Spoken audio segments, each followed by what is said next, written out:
शुका सारिखे पूर्ण वैराग्य ज्याचे वसिष्ठा परिज्ञान योगेश्वराचे कवी वाल्मिका सारिखा मान्य ऐसा नमस्कार माझा सद्गुरु रामदासा जय जय रघुवीर समर्थ. श्री समर्थांच्या जीवीचे आस असं शीर्षक असणार 6वं करुणा स्तोत्र आपण पाहणार आहोत. समाधान साधू जनाचे नियोगे परी मागुते दुःख होते वियोगे घडी ने घडी क्षीण अत्यंत वाटे उदासीन हा काळ कोठे न कंठे. आणि उदासीन हा काळ कोठे न कंठे हे पादुपद असणारी 10 श्लोक, त्या श्लोक समुच्चयाला आपण आपल्या उपासनेच्या पुस्तकामध्ये 6व्या करुणाष्टकातील 6वं स्तोत्र म्हणून इथं लिहिलेलं आहे, निवडलेलं आहे. उदासीन हा काळ कोठे न कंठे. काळ कंठणे याचा अर्थ काय? काळ कंठणे काळ निघणे, काळ सरणे किंवा निघणे, संपणे, काळ सरणे, सहज निघण्याचा. कंठणे म्हटलं आपण. काळ कंठणे जगण्याची हा म्हणजे प्राण कंठाशी आले म्हणतो ना आपण. कधी म्हणतो प्राण कंठाशी आले तर, म्हणजे आता कधी प्राण देह सोडून निघून जातील सांगू शकत नाही. काळ कंठणे हे दुःखवाचक एक विशेषण आहे. तर काळ गेला, काळ सरला असे आपण शब्द प्रयोग करतो. काळ सरला, कसा काळ सरला कळलं नाही. कसा काळ गेला सांगू शकत नाही. कसा तुम्ही काळ घालवता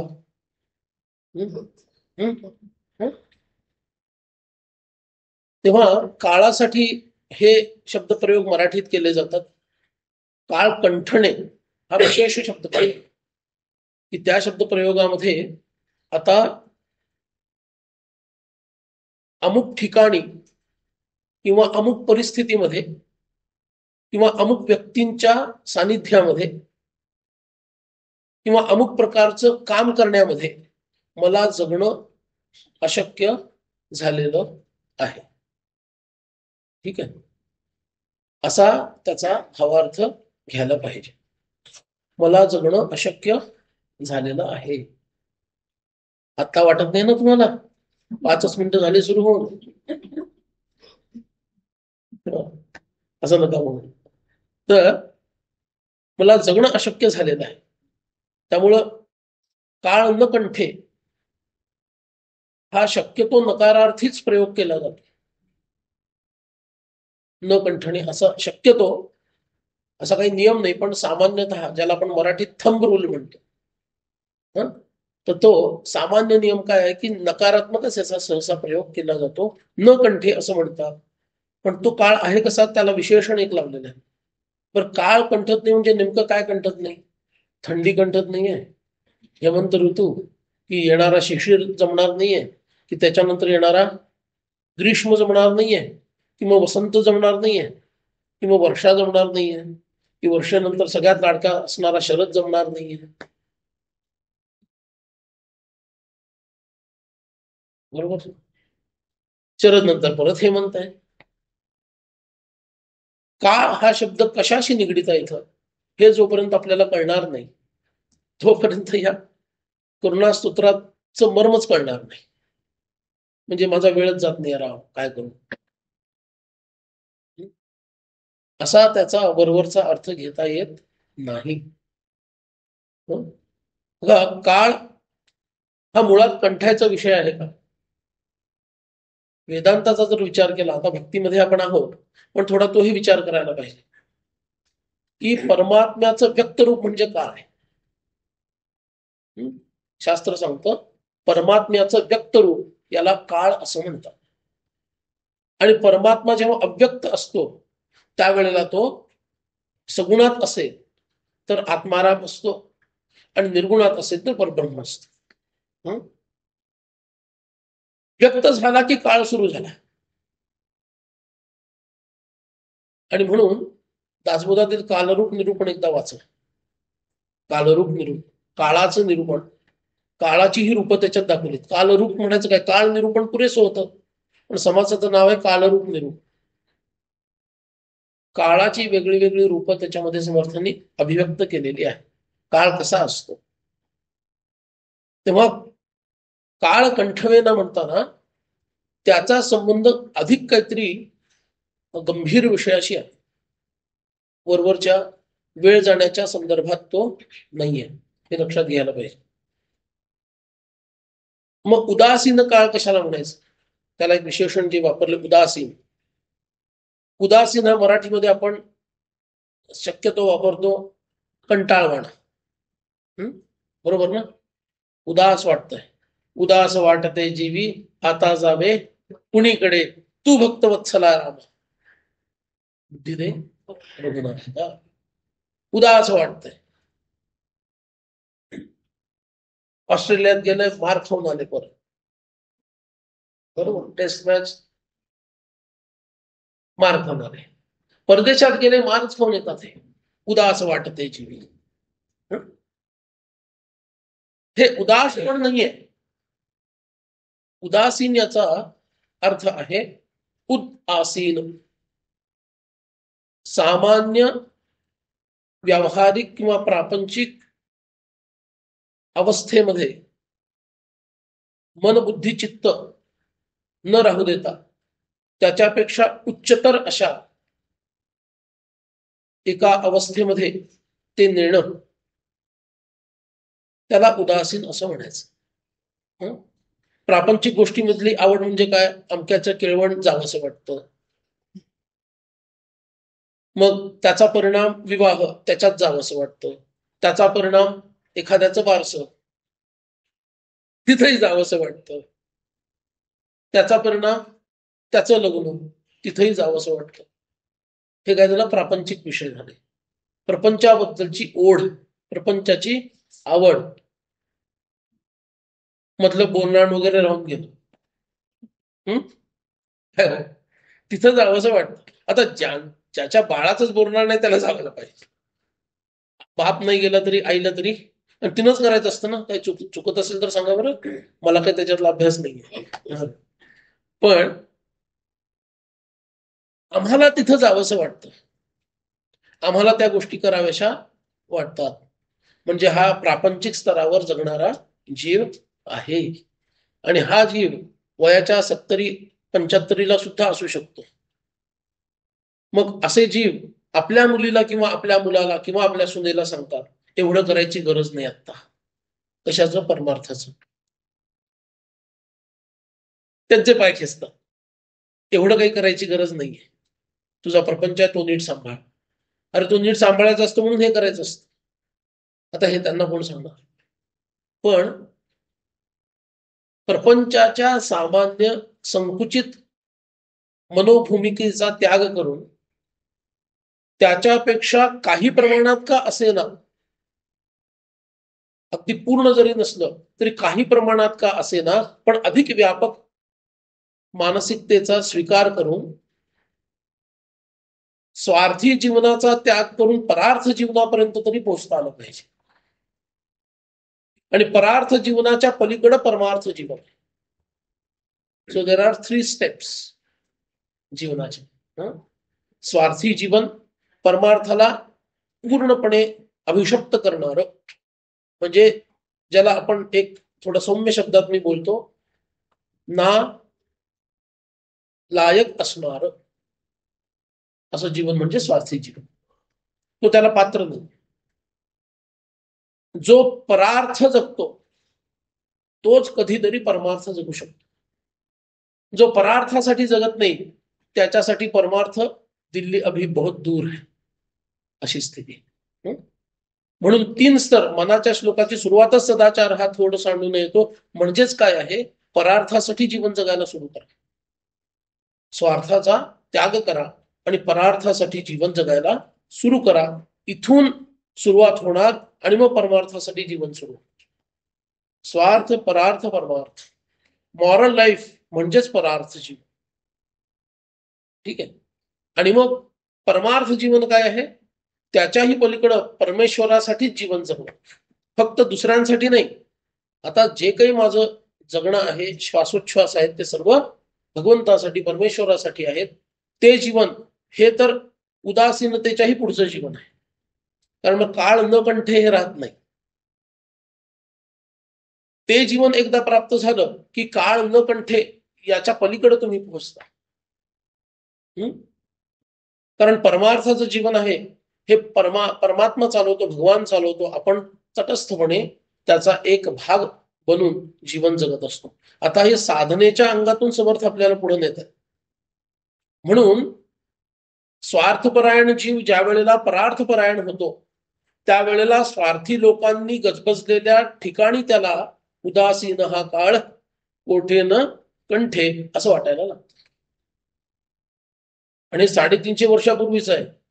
आता 350 वर्षानंतर तर अजून जास्त भीषण आहे, अजून जास्त आपल्याला आव्हानं अधिक आहेत. आपल्याला म्हणताना प्रापंचिक लोकांना आव्हानं अधिक आहेत, कारण त्यांना राहायचंय कोणामध्ये, स्वार्थी समाजात राहायचं. मग शेजारी असतील आणि कोणी तुमच्या ऑफिसच्या कामाच्या ठिकाणचे लोक असतील, व्यवहाराच्या कामाच्या ठिकाणचे लोक असतील, एवढंच नव्हे मुलांच्या शाळेच्या संदर्भात असणारे लोक असतील. तुमच्या सगळीकडे स्वार्थ भरलेला आहे. नंतर इतक्या सगळ्या फीज घेऊन शाळा आणि कॉलेज चालवले जातात, हे निस्वार्थपणे चालतं का? अर्थातच नाही चालत. म्हणून ही तगमग ही अशा साधकाची तगमग आहे की जो स्वार्थाचा त्याग करून परार्थ जीवन जगण्यासाठी धडपडतो. कारण त्याला परमार्थ हे ध्येय आहे. पण परमार्थ ध्येय असताना मी जर स्वार्थात असेल तर माझ्यासाठी पहिली पायरी परार्थ ही आहे, थेट परमार्थ नाही. सगळेच उड्डाण करून मारुतीरांसारखे लंकेत जाऊ शकत नाही. त्याच्यासाठी सेतू बांधावा लागतो इतरांसाठी. एकटे हनुमान जाऊ शकतात, इतरांसाठी सेतू बांधावा लागतो. म्हणून उदासीन हा काळ कोठे न कंठे म्हणताना तो जीव प्रापंचिक स्तरापेक्षा एका उन्नत स्तरावरती आपली मनोभूमिका आणतो.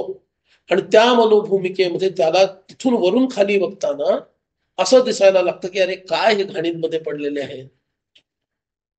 आणि त्यांच्याशी संवाद साधावा लागतो, कारण तुम्ही त्यांच्यामध्ये आहात. त्यांचा सर्वस्वी त्याग करू शकत नाही, बरोबर ना? मग त्यांचा संवाद त्यांच्याशी साधताना त्यांच्या भूमिका, त्यांचे आग्रह, त्यांचे विचार यांच्याशी तुमच्या भूमिका, तुमचे आग्रह, तुमचे विचार यांचं सहजच संघर्ष स्वाभाविक आहे, त्याला पर्याय नाही. त्यावेळेला मी अधिक उन्नत जीवन जगत असताना किंवा तसा जीवन जगण्याचा प्रयत्न करत असताना माझ्यापेक्षा कनिष्ठ जीवन जगणारे अनेक लोक एकमताचे असल्यामुळं मला जर माघार घ्यावी लागली तर मनाची जी अवस्था होते त्या अवस्थेला म्हणायचं उदासीन हा काळ कोठे न कंठे. होतं ना असं? फक्त मला वाटतं की मी बरोबर आहे असं नाही पाहिजे, शास्त्रांना वाटलं पाहिजे की हा बरोबर आहे. ठीक आहे ना? म्हणून मनाच्या श्लोकांनी म्हटलं हा यू आर राईट, मग आपण म्हणायचं आय एम राईट. 365 प्रवचनांनी म्हटलं यू आर राईट, मग आपण म्हणायचं आय एम राईट. मला वाटतं म्हणून मी राईट नाही. तर ही भूमिका जी उदासीन हा काळ कोठे न कंठे असं म्हणताना हा काळ फक्त अमुक अमुक अशा प्रकारचा काळ नाहीये, ही पारमार्थिक अवस्थेचा हा काळ आहे की ज्या अवस्थेमध्ये परमार्थ तर साधलेला नाहीये पण स्वार्थ तर सुटलेला आहे. म्हणजे ज्याला म्हणतो नय्या मझधार में आ गई, हा काठ सोडलेला आहे पण तो काठ अजून गाठलेला नाहीये. आणि त्यावेळेला विचित्र दिशेनं कुठली तरी ती धारा वेगात निघाली आणि आता मला माझी नाव आवरणं हे कठीण जात आहे. अशी जी स्थिती विचित्र असते साधकाच्या जीवनामध्ये, त्या स्थितीला म्हणतात उदासीन हा काळ मोठे न कंठे. आणि हा काळ यावाच लागतो. ज्याच्यासाठी तो जितका लवकर आला तितकी त्याची प्रगती लवकर आहे, ज्याच्यासाठी तो उशिरा आला तितकी त्याची प्रगती उशिरा आहे, आणि ज्याच्यासाठी नाहीच आला त्याच्यासाठी अजून उजाडायचं आहे. अजून तो नुसता धडपडतो, अजून नुसत्या त्याच्या माळा पुढे जात आहेत, नाम पुढे जात नाहीये. माळ पुढे जाते, मागं येते. 1000ची असेल नाही तर 10,000ची असेल. 10,000ची असते की नाही माहित नाही, असंच म्हटलं. नुसती माळच फिरतीये, नाम काही फिरत नाहीये. म्हणून अशी स्थिती जीवनामध्ये बघा, सर्व संतांची चरित्र बघा. आमच्या मिरजेच्या मालती आई बाळ यांचं चरित्र बघा. असा एक विचित्र काळ आला, त्यांना पण त्यांच्या अशा काही क्रिया व्हायच्या यौगिक, आणि त्याचा ते सगळं फोडून तोडून सगळं ठीक करायचंय ना, ऑपरेशन आहे ते. बरं, ते गुरूंनी दिलेलं आहे, त्याला आपण चॅलेंज करू शकत नाही. गुरुजी मला असं का? गुरूंना कळतं का आपल्याला कळतं? जे दिलंय ते दिलंय. त्यामुळं आतल्या ज्या प्रक्रिया अशा काही आपल्या दृष्टीनं विचित्र व्हायच्या की, आणि मग त्या थकून जायच्या, घामी घुमवायच्या, आणि परत मुलं आहेत, आई पोळी पाहिजे, नवरा आहे, बाकीचे सगळे लोक आहेत, आणि हे सगळं सांभाळायचं. मग त्यावेळेला काय होतं? उदासीन हा काळ ओठे न कंठे. हा काळ यावाच लागतो. तुकोबांचं आहे, रात्रंदिना आम्हा युद्धाचा प्रसंग, अंतर्बाह्य मन आणि जग. तुकोबांचा हाच अनुभव. समर्थ तर स्वतःच इथं बोलताय. ज्ञानेश्वर माऊली इतकं मोठे महापुरुष, पण ताटी उघडा ज्ञानेश्वर म्हणावं लागलं ना मुक्ताबाईंना. किती जरी झालं तरी शेवटी ताटी उघडा ज्ञानेश्वर प्रार्थना करावी, मुक्ताबाईंना सांगावं लागलं. तेव्हा प्रत्येक जीवाच्या बाबतीमध्ये हा काळ येणं हा अपरिहार्य आहे. साधकाच्या दृष्टीनं हा काळ येणं अपरिहार्य आहे, कारण असा काळ असतो की तुम्ही जवळपास एकटे पडलेले असता. आणि तुमचे गुरु पण इतकी हुशारी करतात, ते तुम्हाला पाण्यात सोडून देतात, लांबून बघतात, बुडतोय का, किती गटांगळ्यात होतोय बघूया, खाऊ दे गटांगळ्यात, त्याला जाऊ दे, तोंडात पाणी नाकात पाणी, त्याशिवाय कळायचं नाही. आपल्याला वाटतं गुरूंनी पण सोडून दिलं, मला धड पोहताही येत नाही. बरं, येत नाही असंही म्हणता येत नाही, येतं असंही म्हणता येत नाही. असं मधल्या स्थितीमध्ये मी आहे. पण ते होणं आवश्यक असतं. बघा, आमच्या शबरींची कथा आहे का? गुरु निघून गेले, ते म्हणाले मी चाललो हिमालयामध्ये, तुला एकटीला इथं थांबायचं. आणि सांगितलं भगवान परमात्मा रामरायांच्या रूपामध्ये जेव्हा येतील तेव्हा तुला दर्शन देतील, पण कधी येतील हे सांगितलं नाही, आणि तिने विचारलं नाही. आणि गुरु निघून गेले, बाकीचे सगळे शिष्य निघून गेले, आणि ही लहानशी मुलगी एकटी राहिली. आणि तिला वाटलं अरे, आपण विचारलंच नाही गुरुदेवांना की रामराय येणार कधी. येणार कधी याचा अर्थ आत्ता पण येऊ शकतात, आणि येणार कधी म्हटल्यानंतर शेवटच्या क्षणी पण जीवनाच्या, जेव्हा माझा मृत्यू असेल तेव्हा पण येऊ शकतात. So I must be always alert. त्याला समर्थ म्हणतात अखंड सावधानता. बरोबर ना? हे बोलायला आणि ऐकायला दोघांसाठी फार सोपं आहे. बोलायला तर फारच सोपं आहे, आणि ऐकायला पण फार सोपं आहे. जगायला फार अवघड आहे.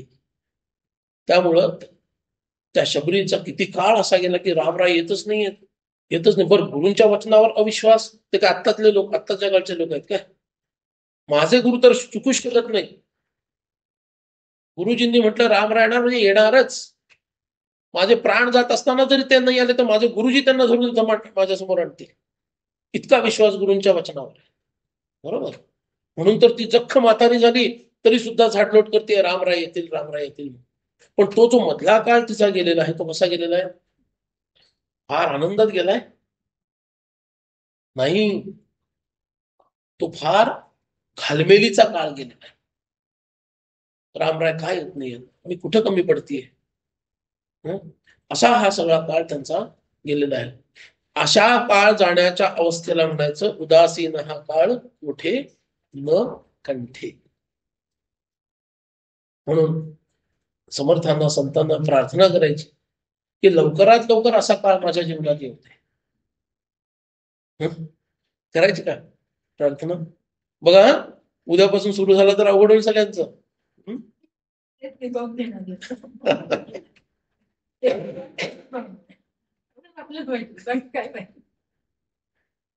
आणि मग सुरुवात समर्थ काय करतात, समाधान साधू जनाचे नियोगे, परी मागुते दुःख होते वियोगे, घडी ने घडी क्षीण अत्यंत वाटे, उदासीन हा काळ मोठे न कंठे. समाधान ही फार मोठी गोष्ट. आता साधन चतुष्टयातील समाधान हे नाही. साधन चतुष्टयातील समाधान याचा अर्थ चित्त एकाग्र असा आहे. चित्त एकाग्र करण्याचं सामर्थ्य म्हणजे समाधान, असं साधन चतुष्टयात श्रीमद शंकराचार्यांनी सांगितलंय. तो विषय इथं नाही. मराठी किंवा हिंदीमध्ये ज्याला समाधान म्हणतो, अरे भैया इसका समाधान तो बताओ, दो और दो में जोड़ दिया तो कितना समाधान, क्या समाधान है इसका, 4 है, ते पण समाधान नाही. समाधान म्हणजे काय, मनाची शांत स्थिर अशी अवस्था, त्याला समाधान म्हणतो ना आपण. समाधान झालं, माझं सगळं समाधान झालं म्हणजे आता चित्त काय झालं, शांत झालं, शंका सगळ्या निघून गेल्या, दुःख सगळं निघून गेलं. शंका निघून जाण्याच्या मनाच्या अवस्थेच्या दृष्टीनं सुद्धा समाधान हा अर्थ घेऊ शकतो. ठीक आहे. शंकांचं समाधान कधी होतं, पहिला तर आल्या तर शंकांचं समाधान होण्याची शक्यता आहे. बऱ्याच लोकांच्या बाबतीत शंकाच येत नाहीत, शंकाच उद्भवत नाहीत. 2 लोकांना शंका येत नाही, योग वासिष्ठातून सांगतोय. 2 लोकांना शंका येत, एक पूर्ण ज्ञानी आणि पूर्ण अज्ञानी. तुमच्यापैकी कोणी पूर्ण ज्ञानी असेल तर त्यांना बंधन नाही, पण नसाल आणि शंका येत नसेल तर मात्र आरसा घेऊन बसायला पाहिजे. आणि तो आरसा काचेचा नको, तो आरसा उपासनेच्या पुस्तकाचा पाहिजे, मनाच्या श्लोकाचा पाहिजे, दासबोधाचा पाहिजे. हा आरसा घेऊन बसायला पाहिजे. का येत नाही शंका, बरोबर. आणखी एका व्यक्तीला शंका येत नाही, जो पूर्ण अज्ञानीही नाही आणि पूर्ण ज्ञानीही नाही, पण तरी सुद्धा शंका येत नाही, असा आणखी एक व्यक्ती आहे. कोणता माहिती, पूर्ण श्रद्धा असणारा व्यक्ती. तो कधी म्हणणार नाही रामरायांनी सीतामाईला का सोडलं, मला फार फार वाईट वाटतं, मला खूप शंका येते. गोपाळ श्रीकृष्णाने आपल्याच लोकांना, यादवांना मारून टाकायचं, स्वतः घरच्या लोकांना मारून टाकायचं. मला काय त्यांचं चरित्र बरोबर वाटत नाही. असतील ते मोठे, पण मला शंका येते. शंका येणं वाईट नाही, शंका तशीच घोळवट ठेवणं वाईट आहे. आणि धर्म, अध्यात्म, नीती, इतिहास, हिंदूंचा विशेष करून शास्त्र, संत यांच्याबद्दल शंका घोळवट ठेवणं मनात हा अपराधच आहे असं म्हणायला पाहिजे. त्यामुळं आपण स्वतः एक प्रकारे अज्ञेयवादी बनतोच. अगदी नास्तिक म्हणायला नको, अज्ञेयवादी बनतोच, ॲग्नॉस्टिक. पण इतरांना पण त्या प्रभावाखाली आणतो, येतं लक्षात. म्हणून पारमार्थिक, धार्मिक, नैतिक, ऐतिहासिक, चरित्रात्मक संतांच्या विशेष करून कोणतीही शास्त्रीयचा अर्थ आपले जे स्क्रिप्चर्स आहेत त्या बाबतीत कोणतीही शंका आली तर ती शंका सोडवण्यासाठी लगेच कुठे धाव नाही घ्यायची. आपणच आपल्याला सुटती का बघा, ती नाही सुटली तर धाव घ्यावी जाणकारांकडं, पण तिचा पिच्छा पुरवून ती शंका तिचं समाधान करून घ्यायला पाहिजे. म्हणून समाधान साधूजनाचे नियोगे म्हणताना शंका समाधान साधूजनाचे नियोगे असंही घेता येईल, पण तेवढाच सीमित अर्थ नाहीये, त्याचा दुसराही अर्थ बघू. पण आधी हा तर पूर्ण करू. शंका येणं हा माणसाचा स्वभाव आहे. गीतेमध्ये परिप्रश्न हा शब्द आलेला आहे. तद्विधी प्रणिपातेन परिप्रश्नेन सेवया उपदेक्षन्ति ते ज्ञानम ज्ञानिनः तत्वदर्शिनः, असं भगवान गीतेमध्ये सांगतात. 3 पद्धतीनं ज्ञानाची प्राप्ती होते. प्रणिपातेन म्हणजे शरण जाऊन. मी तुम्हाला शरण आहे, आता तुम्ही सांगाल ती पूर्व दिशा, विष प्या म्हणाला तर मी विष प्यायला तयार आहे, ह्याला म्हणायचं शरण बरं का. कल्याण स्वामी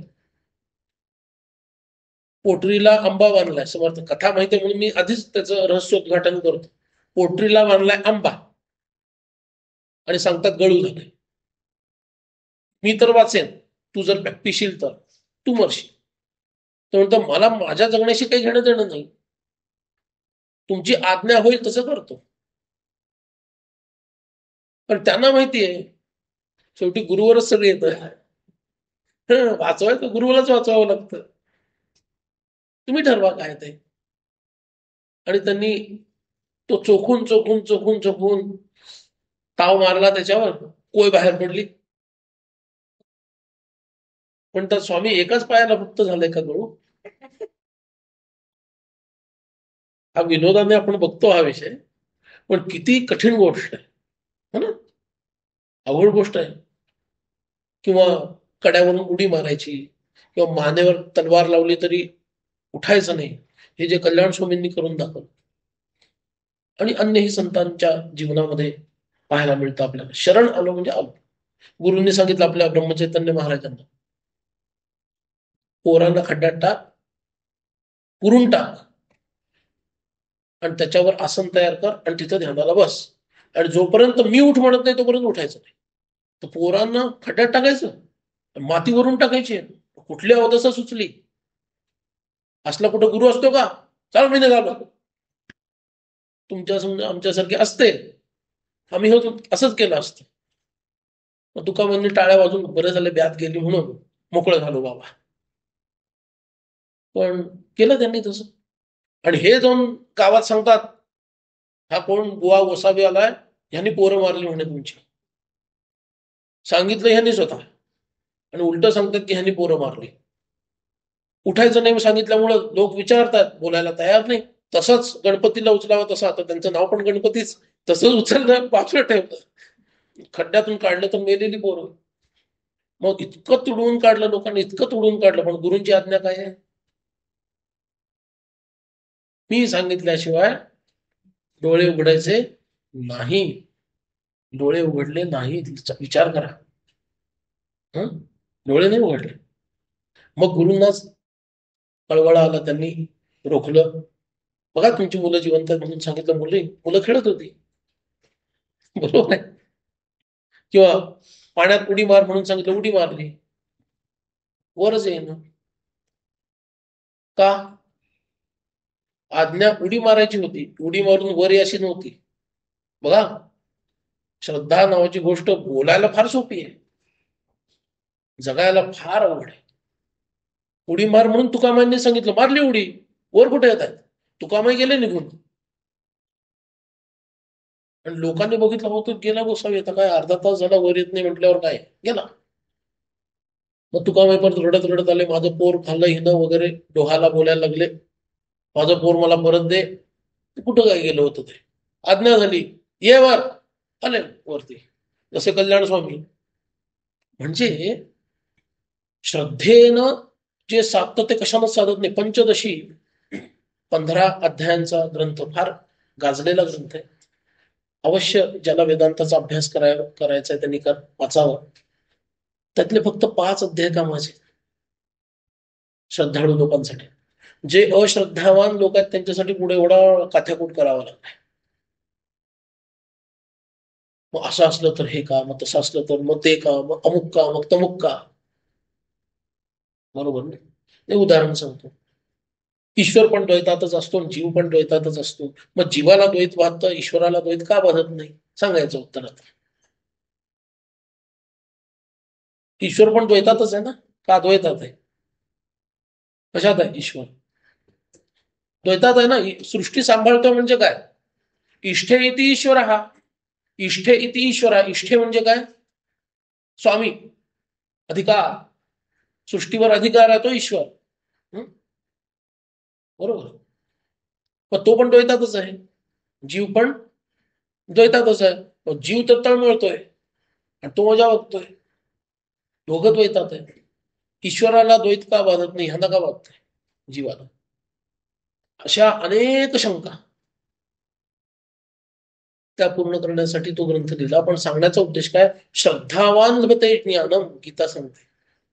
बुद्धिमान लभते ज्ञानम कधीही म्हटलेलं नाही. बरोबर. म्हणून तद्विधी प्रणिपातेन परिप्रश्नेन आणि सेवया. परिप्रश्नेन म्हणजे प्रश्नोत्तर करून, शंका समाधान दूर करून, एकमेकांच्या प्रश्नोत्तर गुरुंना मग आहे असं काम, ते तसं काम, इथं असं म्हटलं तर ते का. दासबोधामध्ये इतक्या प्रश्नाने त्याच्या प्रक्रिया आलेल्या आहेत. बरोबर ना.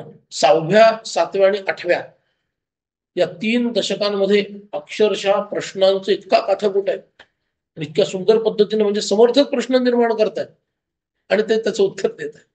बरोबर. हे पण करणं गरजेचं आहे. ज्ञान मार्गामध्ये याची आवश्यकता निर्माण होते विशेष करून. त्यामुळं आणि शेवटी सेवा. सेवेनं समर्थांनी काय सांगितलं, दासबोधामध्ये डिक्लेअर केलं, मला ज्ञान कसं झालं. समर्थांनी डिक्लेअर केलंय, मला कसं ज्ञान झालं. त्याचे आम्ही सेवक जन, सेवेकरिता झाले ज्ञान. मी रामरायांची सेवा केली आणि त्याच्या पारिश्रमिक म्हणून मला रामरायांनी ज्ञान दिलं. सेवया, सेवा होती. म्हणून श्रीधर स्वामींनी सुद्धा समर्थ सेवा मंडळ, आधी सेवक मंडळ नाव होतं, समर्थ सेवक मंडळ, पण ते अनरजिस्टर्ड होतं. मग त्याचं सेवा मंडळ नाव. सेवेचं किती महत्व आहे. पण हे सगळं कळतं कुठं? संतांच्या सानिध्यात असताना. समाधान साधू जनाचे नियोग. आता शंका समाधान या दृष्टीनं आपण बघितलं, पण दुसरंही समाधान आहे, मन शांत होऊन जात. एक पॉल ब्रंटन म्हणून व्यक्ती तुम्ही कदाचित ऐकले असेल. त्याला अनेक परदेशी माणूस पण हिंदू धर्माबद्दल खूप त्यांना आदर. युरोपातून इथं आला, ब्रिटिशांच्या काळातील गोष्ट, खूप फिरला आणि फिरता फिरता कांची कामकोटीला गेला. त्यावेळेला महास्वामी महाराज तिथे होते. महास्वामी महाराज म्हणजे चंद्रशेखरेंद्र सरस्वती स्वामी, फार मोठं व्यक्तिमत्व, दिव्य व्यक्तिमत्व. ते तिथे होते. तर त्यांच्यापाशी गेल्या गेल्या शब्द उच्चाराच्या आधी महास्वामी महाराजांनी सांगितलं, तुझं माझ्याकडे काम नाही, तू अरुणाचलमला जा, रमण महर्षी तुझं काम करतील. स्वामी रमण महर्षी ते तुझं काम करतील, जा त्यांच्या. म्हणून तो रमण महर्षींकडे आला. त्यांना भगवान म्हणतात. रमण महर्षींची पद्धत म्हणजे, रमण महर्षी म्हणजे साक्षात चिदानंद रूप शिवोहम शिवोहम म्हणजे रमण महर्षी. इतकं दिव्य व्यक्तिमत्व. हे आपले श्रीधर स्वामींच्या, शिवानंद स्वामींच्या समकालीन हे सगळे लोक मोठे मोठे काय त्या काळात महापुरुष होऊन गेले. म्हणून आपण आत्ता तरी आहोत एवढे. तर ब्रिटिशांनी सगळ्यांची वाट लावली असते. ह्या लोकांनी एवढं काम केलं सूक्ष्मामध्ये आणि स्थूलामध्ये, तेव्हा आपण हिंदू म्हणून आहोत, येते लक्षात. तर हे अरुणाचलमला ते फार काही बोलायचं नाही. मौनावर त्यांचा जोर, ज्याला समर्थ म्हणतात, पनारे जनी मौन मुद्रा धरावी. त्यांच्या चेहऱ्याकडे बघितलं की असं वाटतं यांना बोलायची इच्छाच नाहीये. स्वामींचा चेहरा बघा, श्रीधर स्वामींचा, असं बघितल्यावर वाटतं की इतक्या आनंदात आहेत, आता बोलण्याचं काही राहिलेलं नाहीये. जो आनंदात नसतो त्याला बोलावं लागतं. ठीक आहे. तर त्यांच्याकडे तो गेला, ती वही पेन्सिल वगैरे सगळे घेऊन, आणि त्यांची पद्धत काय, त्यांची विशिष्ट वेळ ठरलेली. त्या वेळेला ते इतकी साधना केलेली ना, त्यांना सरळ बसता यायचं, सरळ बसू शकायचं नाही. मुंग्यांनी अक्षरशः मांड्या पोखरून काढल्या होत्या, ते हलायचं नाही. मी आत्मस्वरूप आहे ना, शरीर मी नाही आहे ना, मुंग्यांना काय करायचं ते करू दे. मग 4-4, 5-5 तास ते मुंगळे असं मांस चावून चावून खायचंय. मग भगवंताला करुणा यायची. बघा, भगवंताला मग करुणा यायची. आणि मग कुणाला तरी तो बुद्धी द्यायचा. मग कोणतरी त्या कुठल्या गुहेत त्याला जायची बुद्धी व्हायची, तो तिथं जायचा. तर हा तरुण मुलगा 16-17 वर्षाचा, असे डोळे असलेला, हलत नाही डोळे, असा बसला. आणि बघावं तर आजूबाजूला मुंगळे सगळे अंग त्याचं खातायत. मग त्याला ती करुणा यायची. तो उचलायचा, वर आणायचा, सगळं झाडून स्वच्छ करायचं. त्याही स्थितीमध्ये ते तसेच, त्याही स्थितीत तसेच. अशी साधना त्यांनी केली आणि तो आत्मसाक्षात्कार प्राप्त करून घेतला. पण त्यामुळे परिणाम देहावर झाला. त्यामुळे ताट उभं राहणं त्यांना कठीण जायचं, काठी घेऊन असं ते. आणि वय वाढलं तसं ते अधिकच जास्त झालं. ते असे मोठा कोच असतो ना, असं त्याच्यावर असे आडवे, की तो फोटो असं बघितला असेल तो, असं केलेला फोटो, असे ते बसायचे. आणि मग समोर सगळे साधक बसलेले असायचे, आणि मग त्यांच्याकडे ते असे बघायचे, प्रत्येकाकडे. कुठं स्पार्क दिसला की काही क्षण जास्तच थांबायचे आणि त्याच्यात डोळे डोळे घालून बघायचे, मग परत पुढे जायचं. अशी त्यांची ती पद्धत होती. आणि त्याच्यामध्ये 20-25 मिनिटं जायची. मग त्यानंतर ते डोळे मिटून किंवा असे डोळे गुळे ठेवून शांत बसायचे, उठायचे, सत्संग संपला, निघून जायचे. एक वाक्य उच्चारायचं नाही. विचार करा, याचा अर्थ ते बोललेच नाहीत असं नाही, कधी कधी बोललेली आहे, पण प्रायः सत्संग असा असायचा. आणि तो पॉल ब्रंटन पण त्याच्यात जाऊन बसला होता. ते तिथं गेले, सगळ्यांना जसं पाहिलं तसं पॉल ब्रंटनकडे पण पाहिलं, काही क्षण थांबले, पाहिलं, मग पुढं दृष्टी फिरवली, फिरत फिरत फिरत झालं, एक थोडा वेळ थांबले, आत गेले. मग कुणाला थांबायचं ते ध्यान लावणार तिथं ध्यान लावून बसतात, कुणाला उठायचं ते उठून पुढे कुठे जायचं तिकडे जातात. पॉल ब्रंटन काही वेळ तिथं थांबला, उठला, आणि आता भेटायला जायला पाहिजे ना, काय शंका प्रश्न आहेत, इकडे जायच्या ऐवजी बाहेरच गेला. बाहेर गेल्यानंतर त्यांची आता, कारण दुभाषा पाहिजे बोलायला, बरोबर, त्यांना फार छान इंग्लिश यायचं नाही, कारण 10वीतच घर सोडलं होतं. 10वी पर्यंत जेवढे इंग्लिश शिकले तेवढंच इंग्लिश येणार, त्याच्याहून जास्त नाही येणार. मग दुभाषा पाहिजे मध्ये. तो दुभाषा मागं धावला. आणि पॉल ब्रंटनला विचारलं, अहो आपल्याला जायचं ना महर्षींकडं, तुमच्या शंका? अरे हो की, आपल्याला जायचं होतं, पण म्हणाल शंकाच नाही राहिला आता. शंका समाधान, काहीही न बोलता काय झालं, शंका समाधान. कसं काय झालं, कसं झालं? प्रश्नाला उत्तर मिळणं महत्वाचं आहे की प्रश्न शिल्लक न राहणं महत्वाचं आहे? दोन पद्धतीनं होतं. एक तर प्रश्नाला उत्तर मिळाल्यामुळे प्रश्न शिल्लक राहत नाही, किंवा या प्रश्नात काही अर्थच नाही हे लक्षात घेऊन प्रश्न शिल्लक राहत, हा प्रश्न निरर्थक आहे हे लक्षात येऊन प्रश्न शिल्लक राहत नाही. लहान मुलं जेव्हा भांडतात एकमेकांशी, कशासाठी, ही माझी गोटी ही तुझी गोटी, हे मी आमच्या काळातलं बोलतोय. आत्ताची मुलं कशासाठी भांडत असते तुम्हाला माहिती. हा माझा भवरा, हा तुझा भवरा, बरोबर ना, हा माझा चेंडू, हा तुझा चेंडू, ठीक आहे, याच्यासाठी भांडायची मुलं. मोठे सुद्धा त्यासाठी भांडायला लागले तर, म्हणजे अगदीच त्यासाठी नाही, पण तत्सम, ही माझी उशी, तुझी उशी, नाही दिलेस तर देतो तुला ढुशी. असं जर समजा नवरा बायको भांडायला लागले, गेस आपण ही माझी उशी आहे, ही माझी उशी, दोघं भांडतात एकमेकांची. मग मुलांनी काय म्हणावं, बघ आई बाबा भांडतायत उशीसाठी. हं? है ना? काय होईल, बालकवत झालं ना, ते बालवत झालं, निरर्थक प्रश्न, आणि त्याच्यासाठी भांडण चालू आहे. तसं परमार्थामध्ये बऱ्याच वेळेला जे प्रश्न आहेत ते किती निरर्थक आहेत हे नंतर, ज्याला आपण म्हणतो रिअलाइज होणे, उमजणे, एखादी गोष्ट उमजणे, ही उमजून येते. आणि ते उमजून द्यायचं काम कोण करतात, संत. एक उदाहरण सांगतो, फार भारीतलं होतं. केशव नावाचा श्रीधर स्वामींचा अट्टल विरोधक होता.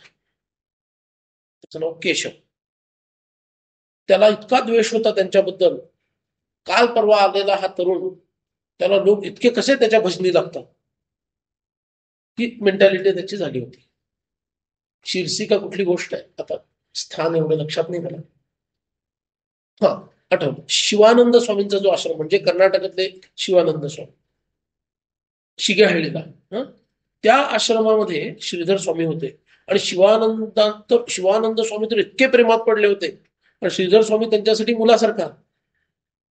आणि तेव्हा ते स्वामी म्हणवले जायचे नाही, कारण तेव्हा संन्यास झाला नव्हता, तेव्हा ते ब्रह्मचारी होते. पण त्या शिवानंद स्वामींचं इतकं प्रेम बसलं, कर्नाटकात त्यांना श्रीधर साधू म्हणायचं, गडावरती श्रीधर बुवा म्हणायचं. इतकं त्या श्रीधर साधूंवर प्रेम बसलं शिवानंद स्वामींचं. ते म्हणाले, रे तुला मी उत्तराधिकारी करतो. श्रीधर साधू म्हणाले की समर्थांच्या आज्ञेशिवाय मी काही करत नाही, गुरु आज्ञाप्रमाणे, त्यामुळं मला ह्याच्यात तुम्ही अडकवू नका. आणि मग तरी पण ते मध्ये मध्ये त्या आश्रमात जायचे. शिवानंद स्वामींनी देह सोडला, आणि शंकरानंद त्यांचे एकदम पक्के शिष्य जे होते, ते श्रीधर स्वामींच्या देखत त्यांनी देह सोडला, खूप आधी. त्यामुळे आता हा मठ एका अर्थानं स्वामी विहीन झाला. अधिकारी दोघच होते, एक तर श्रीधर स्वामी, नाही तर शंकर स्वामी, ते जे कोणी होते ते दोघेही नाही राहिले. शिवानंद स्वामींनी देह सोडला. आता काय करू? त्यावेळेला गडावर समर्थांच्या दर्शनासाठी हे श्रीधर साधू गेलेले असताना बलपूर्वक त्यांना, बलपूर्वक म्हणजे प्रेमाचं बळ, त्या बळावर ह्यांनी त्यांना तिथे यायला भाग पाडला. आणि संतांना काय नाही म्हणवत नाही, इतकं प्रेमाने जर कोणी बोलत असेल तर नाही म्हणवत नाही. तर ते म्हणाले, समर्थांची इच्छा म्हणून ते म्हणाले, मला 2-4 महिने छान इथे एकांतात राहायचं होतं, पण समर्थ शांत बसू देणार नाही. ते कसे शांत बसू देतील? त्यांना जावं लागलं त्या आश्रमामध्ये. त्या आश्रमामध्ये गेल्यावर मग त्यांचा इतका सत्कार, कारण शिवानंदच इतकी स्तुती करायचे, मग बाकीच्यांचा काय? ते गुरुस्थानीच त्यांना मानायला लागले, श्रीधर साधूंना. आणि मग श्रीधर साधूंनी सुद्धा जितकं काही कमी जास्त असतं ते सगळं त्यांना बरोबर नियम लावून दिले, ह्या पद्धतीने तुम्ही चालवा. आणि शिवानंद स्वामीच इथले मुख्य आहेत. मी काही, कारण मला आज्ञाच तशी नाहीये मठाधिपती व्हायची, आणि स्वामींच्या 6-8 प्रतिज्ञांमधली एक प्रतिज्ञा मठाधिपती होणार, त्यामुळे मी काही इथं बसणार नाही, त्यांनी सांगितलं. आणि ते करून आता काही भक्तांनी त्यांना दक्षिणेकडं शिरसी वगैरे त्या भागात बोलवलं, म्हणून ते तिकडं जाण्यासाठी निघाले. तर मधल्या काळामध्ये केशव नावाचा एक माणूस होता, तो तिथे गेला जेव्हा श्रीधर साधू तिथं नव्हते. आणि तो गेल्यानंतर त्याला कळलं होतं शिवानंद स्वामी राहिलेले नाही देहात. तो तिथं फिरल्यानंतर त्याला लक्षात आलं की या श्रीधर साधूचा मान फारच वाढलेला आहे, या ठिकाणी, या मठामध्ये या श्रीधर साधूंचा मान फारच वाढलेला आहे. आणि ते त्याला सहन झालं नाही. आणि आता दाखवताना तर त्यांनी दाखवलं, श्रीधर साधूजी कुठे गेलेले आहेत, अमुक अमुक गावी गेलेले आहेत, इतक्या इतक्या मुक्कामानंतर ते तिथे पोहोचते. आधी तर ते पायीच जायचे, पण कदाचित समर्थांची आज्ञा मिळाली असेल म्हणून ते मोटारचा प्रवास त्यांनी चालू केला, नाही तर मोटार पण ते वापरायचे नाही. पण समर्थांची आज्ञा प्राप्त झाल्यामुळं त्यांनी वाहन वापरायला तेव्हा नुकताच प्रारंभ केला. तर ते मग या गावामध्ये त्या गावामध्ये करता करता मुक्कामापर्यंत पोहोचायचं. ह्यांनी काय केलं, ज्या गावात त्यांचा मुक्काम होणार होता काही महिने, त्या गावामध्ये त्यांची इतकी बदनामी केली की हा स्त्री लंपट आहे, असा आहे, तसा आहे, इतकी बदनामी केली. कारण आईला शब्द दिला होता ना की ज्याप्रमाणे पुरुषांना तू मार्गदर्शन करशील, तुला शरण आलेल्या स्त्रियांकडे तू दुर्लक्ष करणार नाहीस, असं आईने शब्द घेतला होता. आणि त्या तेव्हा ते 8 ते 10 वर्षाचे ते होते, त्यावेळेला आईला शब्द दिला होता. म्हणजे आईला काय विश्वास होता मुलावर, हा मोठा झाला की मोठा साधू होणार आहे. त्यावेळेला त्यांनी मग आईला दिलेला शब्द पाळायला पाहिजे, म्हणून ते स्त्रियांना पण आपल्या उपदेशामध्ये त्यांनाही स्थान देत असत. आणि अशी त्यांनी काहीतरी त्यांची कुप्रसिद्धी तिकडे केली. ठीक आहे, साधूंना अशा कुप्रसिद्धीला सामोरं जावं लागतं, त्याला पर्याय नाही. आणि ब्रह्मचारी आणि संन्यासी तर ठरलेलेच आहेत, तोही घाट पार करावा लागतो, त्याला पर्याय नाही. आणि हे इथं आले, तोरण नाही, रांगोळ्या नाहीत, वाजंत्री नाही, काहीच नाही. स्वामींना आश्चर्य वाटलं की काय झालं असं, राबरायची इच्छा. आणि असं झाल्यानंतर कसं बसं ज्या घरामध्ये त्यांना उतरायचं होतं तिथं तरी त्यांना उतरवून घेतलं, इतका कुप्रचार केला. आणि असं करून कोणी त्यांना विचारायला कोणी येईना, पाद्यपूजेला कोणी येईना. समर्थांकडून आज्ञा मिळाली होती की पाद्यपूजा करत जा, त्यामुळे त्यांनी पाद्यपूजा चालू केली, म्हणजे स्वतःच्या पादुकांची चालू केली होती. कोणीच येईना. ते म्हणाले रामरायाची इच्छा, छान एकांत होईल आपला. संतांना कशाचं दुःख नसतं बघा, आल्या गेल्याची क्षिती नाही ऐसे झाले पाहिजे. दासबोधात समर्थांनी सांगितलंय, खरं साधूचं लक्षण कोणतं, आमका हल्ली येतच नाही, भेटतच नाही, त्याचं लक्षच नाही. हे काही साधूचं लक्षण नाही. येत नाही, रामरायाची इच्छा म्हणून येत नाही. सारखा सारखा यायला लागला, रामरायाची इच्छा म्हणून यायला लागला. ही भूमिका पाहिजे. स्वामी म्हणाले वा खूप छान, पण जवरी चंदन झिजेना तवरी सुगंध कळेना, चंदन आणि वृक्ष नाना सगट होती. या दासबोधाच्या नियमानुसार श्रीधर स्वामी तिथं राहतील आणि त्यांचा परिमल पसरणार नाही असं होईल का सांगा. अरे इथं साध्या फोटोच्या रूपात ते आहे, म्हणजे अधिष्ठान पण नाहीये. दासबोध हेच अधिष्ठान आहे आपलं, बरोबर ना. या मठातलं अधिष्ठान काय आहे, दासबोध आहे.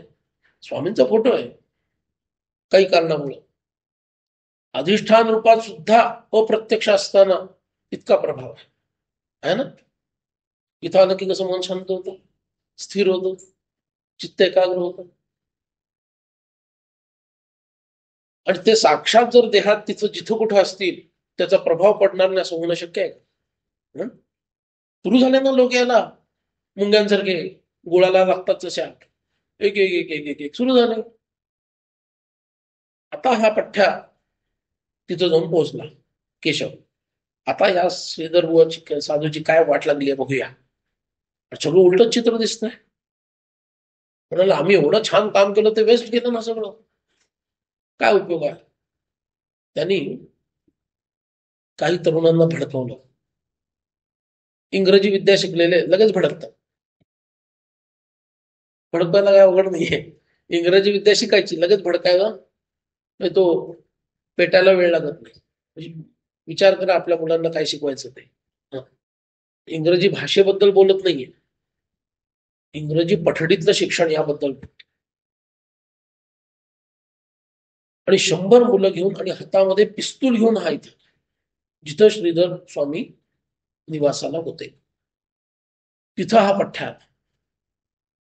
तिथं आला आणि निकल जाव काय हाय हाय आणि काय काय ते असतं कन्नड भाषेत असेल ते सगळं त्यांनी घोषणा द्यायला सुरुवात केली. तर आतमध्ये काही भक्त होते, त्यांना ते कसं आपल्या गुरुची निंदा कोणाला सहन होईल ना, तरी आपण सहन करतोच. शिवाजी महाराजांचे समर्थ गुरु कुठे होते, सगळे भक्त शांत आहेत, तो मूर्ख आहे त्यामुळे तो तसं बोलतो. आपण त्याची कीव केली पाहिजे आणि आपल्या ठिकाणी शांत बसलं पाहिजे, ही आमची गुरुभक्ती. काय बोलायचं, जाऊ ते विषय कशाला आणा परत मध्ये. आपल्यावर आलं की सगळं अवघड होऊन जात, त्यांच्यावर चालले ते चालू द्या. तर तो आला, घोषणा द्यायला लागला, आज त्याला आम्ही मारूनच टाकू वगैरे वगैरे असं बोलायला. भक्त आले, घाबरले, म्हणाले त्याच्याकडे मोठं पिस्तूल आहे. श्रीधर स्वामी, आता तोंडात तो शब्द बसलाय बरं का, त्यामुळे ते श्रीधर स्वामी असंच येतं. ते साधू होते त्यावेळेला. तर ते म्हणाले की एक काम कर, तो केशव आहे ना कोणी, मग स्वामीने एवढं अगदी कोमल मला बोलता येत नाही बरं का, मग क्षमा करा त्याबद्दल. तू कोण, केशव आलेला आहे ना, एक काम कर, त्याला आत पाठवून द्या. मग तू बंदूक घेऊन आला आणि ते आत पाठवून द्या. शिष्यांनी सांगितलं स्वामी असं नको. स्वामींनी म्हटलं त्याला आत पाठवून द्या. आता आज्ञा झाल्यानंतर काय, नाही इलाज आहे. तो भडकलेला आला, असा होता चिडलेला असं, तिथेही भांडण्याच्याच मूडमध्ये. शिष्यांना सांगितलं बाहेर जा आणि बाहेरून कडी लाव. आता हे तर त्याच्याही पुढचं झालं, बंदूक घेऊन आलाय तो, पुन्हा आज्ञा झाली बाहेर जा आणि बाहेरून कडी लाव. सगळ्यांचं नाईलाज झालं, कडी लावली गेली. आणि थोड्या वेळानंतर आत काहीच ठोचा पण आवाज नाही आणि काही हालचाल पण नाही. राहवलं नाही शिष्यांना. थोड्या वेळाने, आता नक्की किती मिनिटं मी सांगू नाही शकत, पण ग्रंथातच दिलं नाही. कडी उघडली गेली. आता कुणाला राहणार नाही, काय चाललंय आतमध्ये कुणाला माहिती. उघडली गेली, दार उघडलं गेलं. काय दृश्य दिसलं असेल. आईच्या मायेनं श्रीधर स्वामी पायावर पडलेल्या केशवच्या डोक्यावरून प्रेमानं हात फिरवत होते. बघा काय अधिकार या महापुरुषांचा आहे. मारण्यासाठी तो तिथं आलाय. भले त्यांनी मारलं नसतं, पण लाथा तर घातल्या असतं काहीतरी.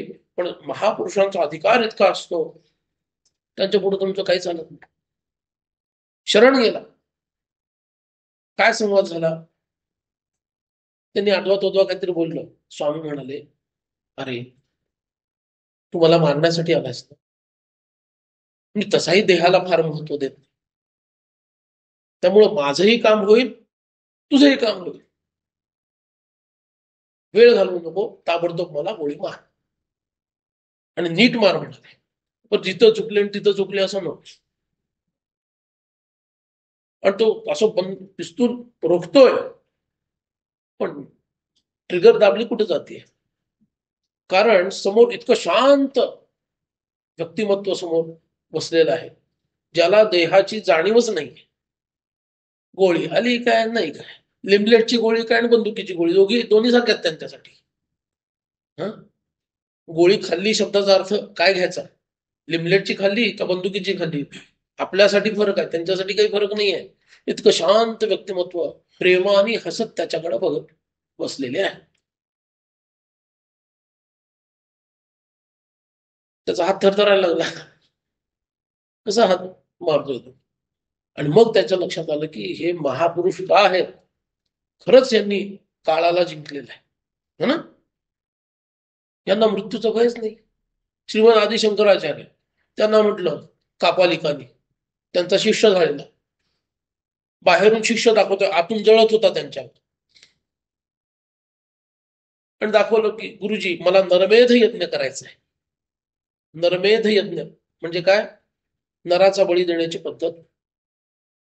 तो यज्ञ, तो जर यज्ञ केला तर मला अमुक अमुक प्राप्त होईल. आता हे यांना सांगायचं, यांना माहित नाही नरमेध यज्ञाचा प्रभाव.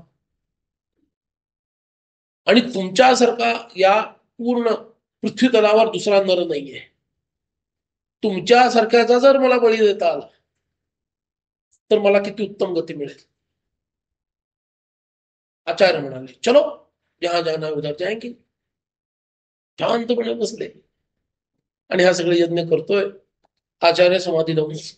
का, चिदानंद रूप शिवोहम शिवोहम.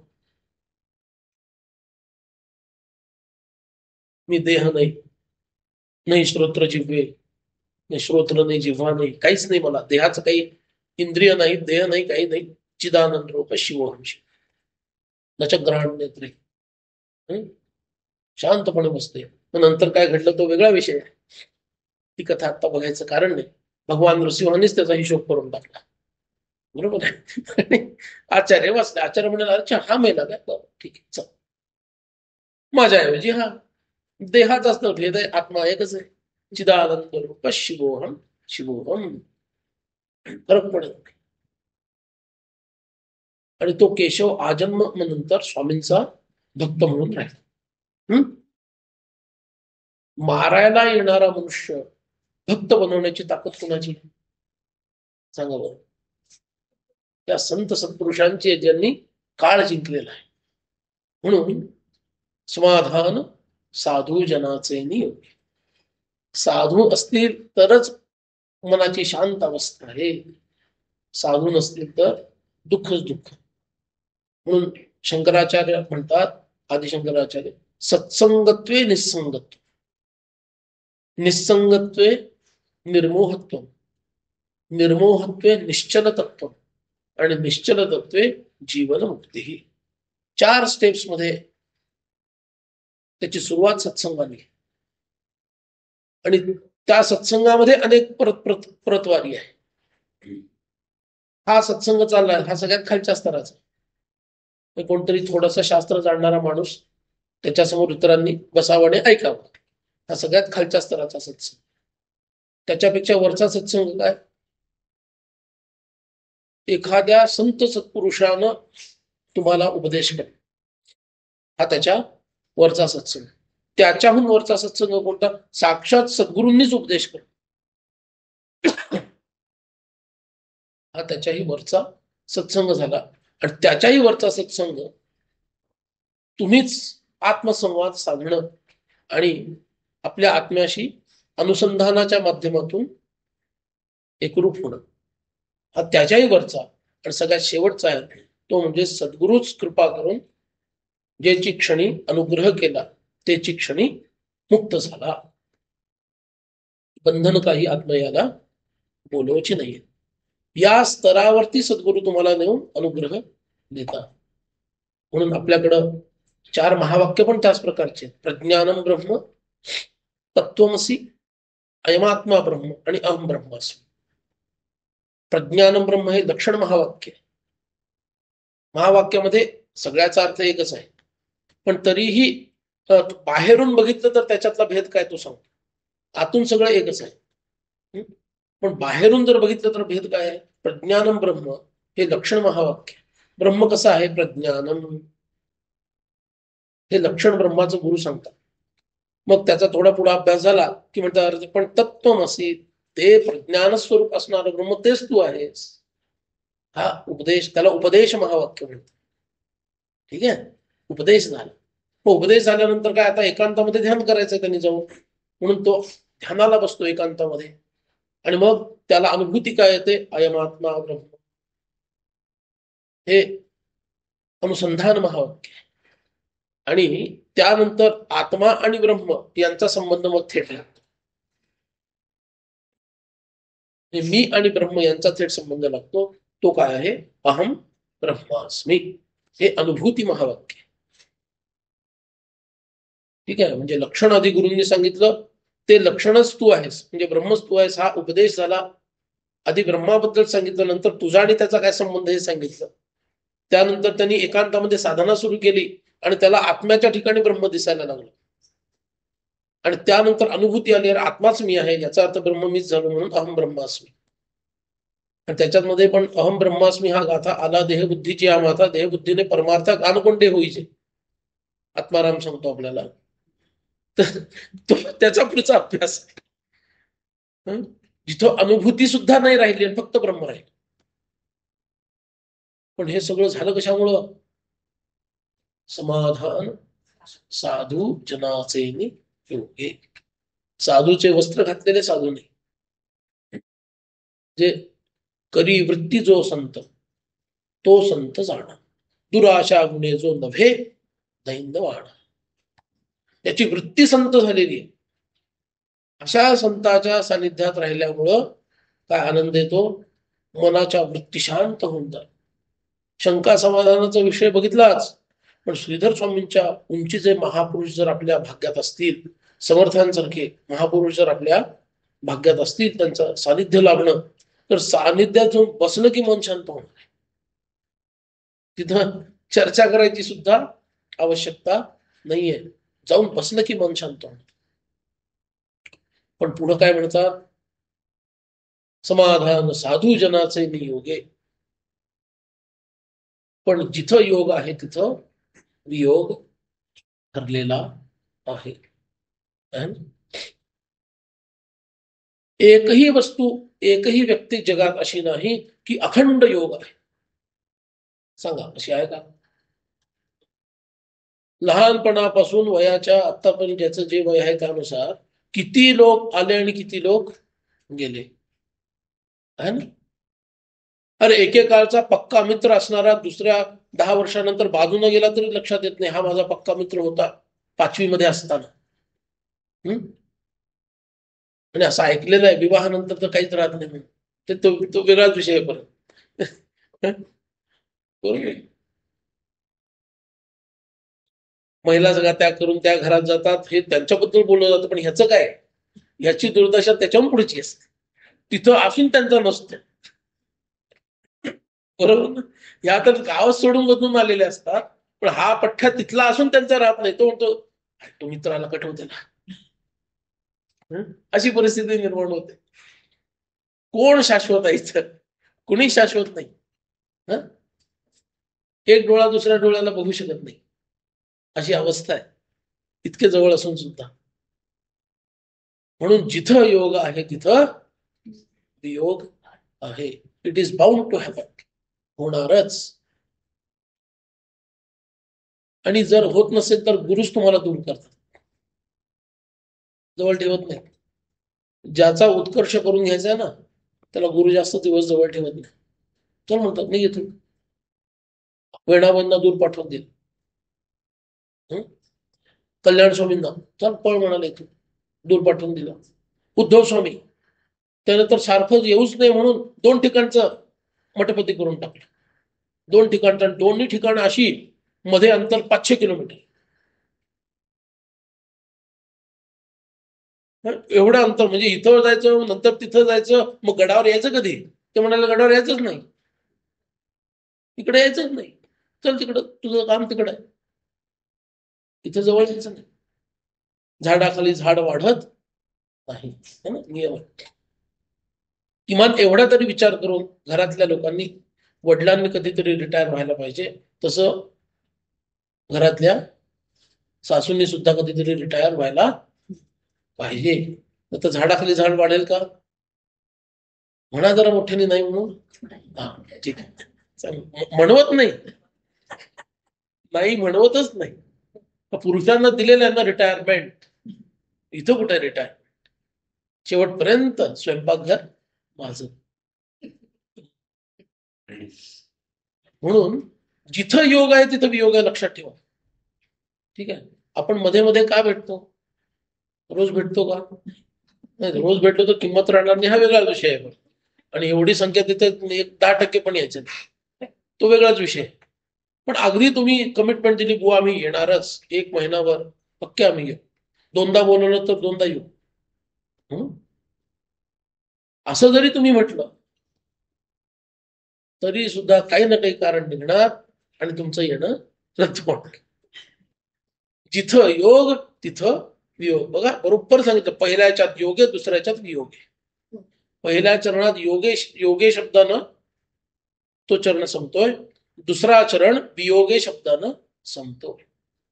हे जगाचं शाश्वत सत्य समर्थाने सांगितलं. संत संग सुद्धा वियोगानच होतो, त्याची समाप्ती. म्हणून त्याला एक उपाय आहे, आपल्या आतमधला सत्संग चालू करणे. तो कोणी थांबू शकत नाही, त्याला मृत्यूच थांबू शकतो आणि झोप, या 2 गोष्टी, किंवा आळस पण थांबू शकतो. आळस तर सगळ्यांनाच थांबवतो, बरोबर ना? म्हणून आत सत्संग चालू व्हायला पाहिजे. जो बहुश्रुत होतो तो बहुश्रुत जर चिंतनशील झाला नाही तर त्याचं बहुश्रुतत्व व्यर्थ गेलं. कारण तो फक्त ऐकतच राहिला सत्संग. सत्संगाचं चिंतन त्याने आयुष्यात कधी केलं नाही, कारण नियमच सांगितला, साधूजनाच्या योगानं समाधान होतं, त्याचा वियोग झाला की दुःख होतं. आणि वियोग हा अटळ आहे. त्या वियोगाला परमार्थासाठी कसं वापरून घ्यायचं हे कसब ज्याला जमलं त्याचं काम झालं. त्यालाच भक्तिशास्त्रामध्ये परमविरहासक्ती असं म्हटलं. 11 आसक्ती नारद महर्षींनी भक्तिशास्त्रात सांगितल्या, 11. आणि फक्त या विरह आसक्तीला परम हे विशेषण लावलं बरं. 11 आसक्ती सांगितली. दास्य आहे, सख्य आहे, आत्मनिवेदन आहे, मधुरा भाव आहे, असे भाव सांगितले वेगळे, वात्सल्य भाव आहे, अनेक भाव. फक्त विरह या भावाच्या माग परम विरहासक्ती असं म्हटलं. म्हणजे विरह, बघा, वियोग आणि विरहात फरक काय आहे?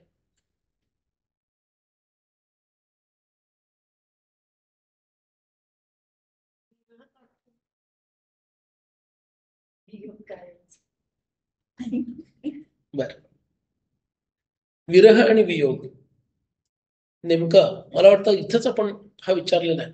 हे प्रश्न मी का विचारतो? कारण त्यावेळेला किती लक्षपूर्वक ऐकलं ते ह्या वेळेला मला कळतं. विरहात जरा वेळ जास्त आहे. आणि वियोगात काय आहे? योगात ते तितकं नसेल, म्हणजे तितकं नसेल का नाहीये? नाहीये म्हणजे. विरह देह मानसिक पातळीवर असावा आणि वियोग हा देह पातळीवर असावा की असतो? असतो. मी असं नाही म्हणू शकत, असा अनुभव आहे. एक पाऊल तरी पुढे गेले. मराठी पाऊल पुढे, गुजराती पाऊल पुढे पुढे, मराठीच काय निखिल कनेक्ट होत ना? परत भेटण्याची एक आस असते. वियोगात योगात भेटू की नाही सांगता येईल. बर,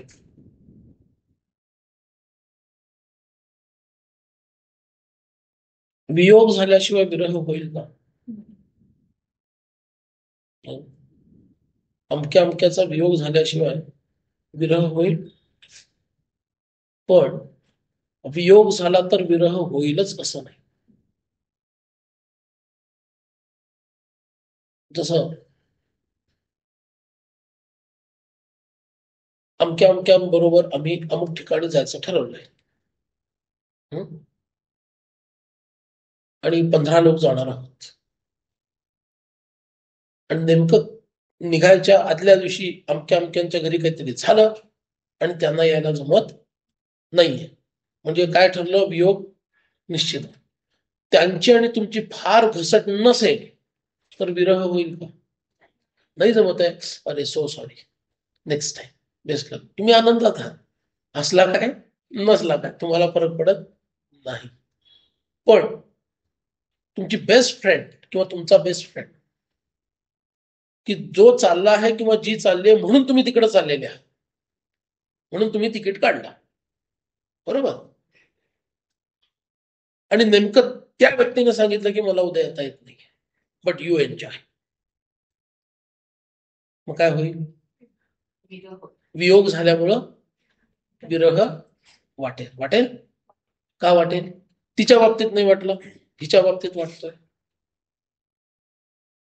त्याच्यावर अत्यंतिक प्रेम असल्यामुळं त्याच्या अनुपस्थितीमुळं मला असह्य होतंय, विरह वाटतोय. साधक आणि प्रापंचिक याच्यात फरक काय? साधकाला सुद्धा भगवंताचा वियोग आहे आणि प्रापंचिकाला सुद्धा भगवंताचा वियोगच आहे, नाही तर त्याला प्रापंचिक म्हणायचं कसं? पण व्हॉट इज द डिफरन्स? साधकाला वियोग असताना विरह आहे की भगवंत माझ्या जवळ नाहीये, पण प्रापंचिकाला वियोग असताना बरंच आहे, जवळ नाहीये, गेलं. मला छान आनंदात प्रपंच करायला मिळेल, कारण आम्ही ऐकलोय भगवंत आला की प्रपंचाची राख रांगोळी करतो. तर कोणी सांगितलं मग त्याला यायला यायचं? आम्ही आनंदात आहोत, वी आर एन्जॉय. बरोबर आहे ना? म्हणून परी मागुते दुःख होते वियोगे, याचा अर्थ विरह झाला. याचा अर्थ विरह निर्माण झाला का संत माझ्या जीवनात नाहीयेत आणि त्यांचं सुख मला प्राप्त होत नाहीये. तो जो आनंद, तिची मराठीत बोलायचं तर ती जी व्हायब्रेशन्स आहेत त्यांच्या सानिध्यात असणारी आहे ना, ती व्हायब्रेशन्स मला इथं फील होत नाहीये. बरोबर, कुठं कुठं इथं होतं की इथं होतं की काय होतं, व्हायब्रेशन वाल्यांना माहिती बाबा, आमच्यासारख्या सामान्य लोकांना काय कळतंय. पण ती फील होत नाही, ती जाणवत नाही. आहे प्रत्येकाचा स्वभाव, प्रत्येकाची भावना त्यानुसार ते होत राहतं. पण होतं ना असं. त्यामुळं दुःख जर झालं वियोगामध्ये, याचा अर्थ तुम्ही एक पाऊल पुढं उचललेलं आहे. आणि दुःख नाही झालं तर मात्र काय आहे? दुःख नाही झालं तर वियोग आहे, पण विरह नाही, जागा व्हायची वेळ आली. ठीक आहे. आणि मग ते पुढे म्हणतात, घडी ने घडी क्षीण अत्यंत वाटे. घडी ने घडी याचा अर्थ क्षणोक्षणी असा घ्यायचा. 2 घडी म्हटलं की 1 मुहूर्त होतो. एवढा मोठा 24 मिनिटाचा काळ, म्हणजे दर 24 मिनिटाला मला क्षीण वाटतो असा घ्यायचा नाही. म्हणजे वेळोवेळी क्षणोक्षणी मला क्षीण वाटतो असा त्याचा अर्थ घ्यायचा. क्षीण वाटतो, क्षीणवठा कधी येतो? शरीराला थकवा नाही आलाय, मनाला थकवा आलाय. शरीर थकलं आणि मन दमदार असेल ना, तरी माणूस काहीतरी प्रयत्न करतो. मनच थकलं असेल आणि शरीर दमदार असेल तरी सुद्धा काहीही होत नाही. बरोबर ना, आपल्याला अनुभव आहे याचा. शरीर बलवान आहे पण मन थकलेलं आहे. उठवते का आता सांगा बरं मला. इतका वेळ तुम्ही ऐकलं, मन थकलं ना तुमचं? आता मला वाटेल चुकून इतकं छान त्यांना आवडलेलं आहे की आता उठवत नाही. अरे पण त्याचं कारण माहितीये का काय? शरीर दमदार आहे पण मन थकल्यामुळे उठवत नाही. तेव्हा घडी नाही घडी क्षीण अत्यंत वाटे, याचा अर्थ मन थकून गेलं, नको वाटायला लागलं, किळस वाटायला लागली. एका धाव्यामध्ये समर्थ म्हणतात, किळस उपजली, स्वतःचीच किळस वाटायला लागली. मी पण अहंकारे अंगी भरला ताठा, विषय कर्दमात लाज नाही लोळता, किळस उपजली ऐसे झाले वा आता, धाव रे राम राया. किती अंतपास ती अवस्था. ही क्षीण वाटे म्हणजे ही अवस्था, स्वतःच्या जगण्याकडं पाहावेसाना झालं. काय माझं जीवन, इतका उत्तम नरदेह दिला आणि कसा मी वेळ फुकट घालवतो. काय करतो? साधन नाही, श्रवण नाही, अभ्यास नाही, चिंतन नाही, पूजा अर्चा नाही, व्यायाम नाही, काहीच नाही.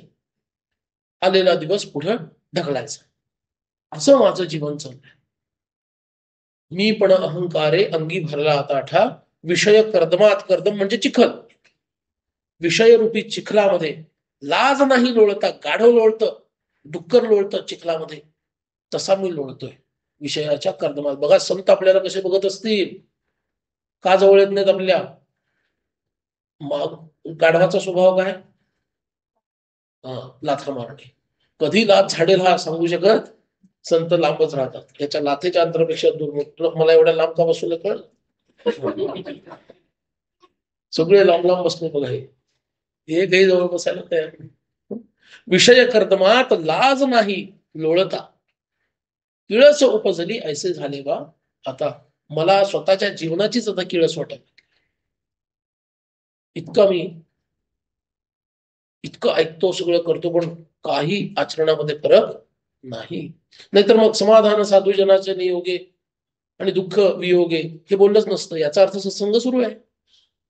सत्संग नसताच तर प्रश्न नव्हता, पण फरक काय पडला?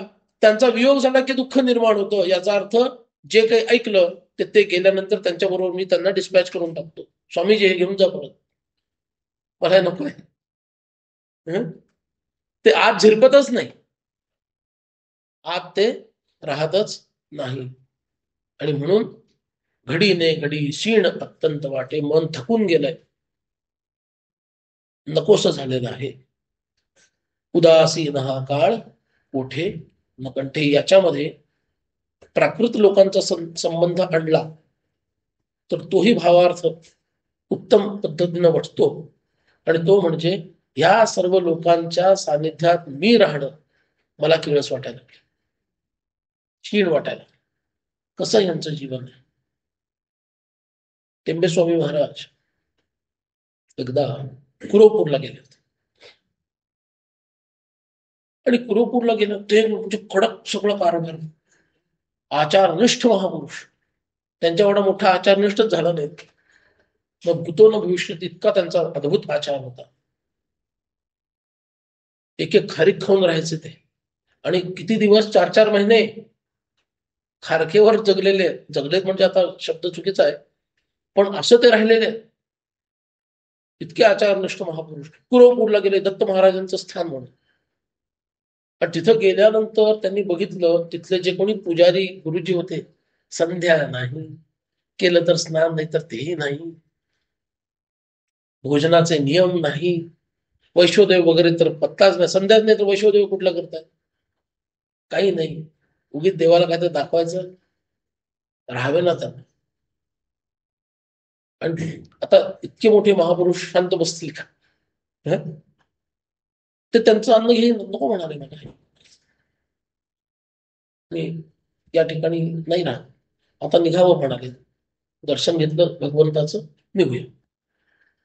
पण इतका महा साधू आपल्या इथून जावास कुठल्या देवाला वाटले सांगा बरं.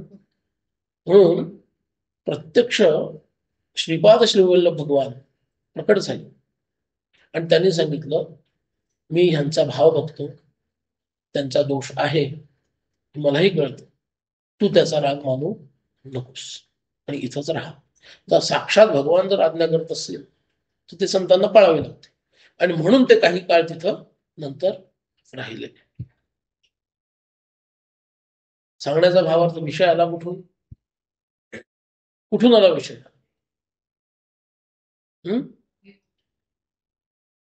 वियोग नाही. संतांना जिथं भक्ती दिसत नाही, जिथं पावित्र्य दिसत नाही, आणि जिथं शास्त्रीय प्रमाण दिसत नाही, तिथं राहावं असं वाटत नाही. ते म्हणतात, श्रीराम चालू द्या तुमचं, आम्ही निघतो.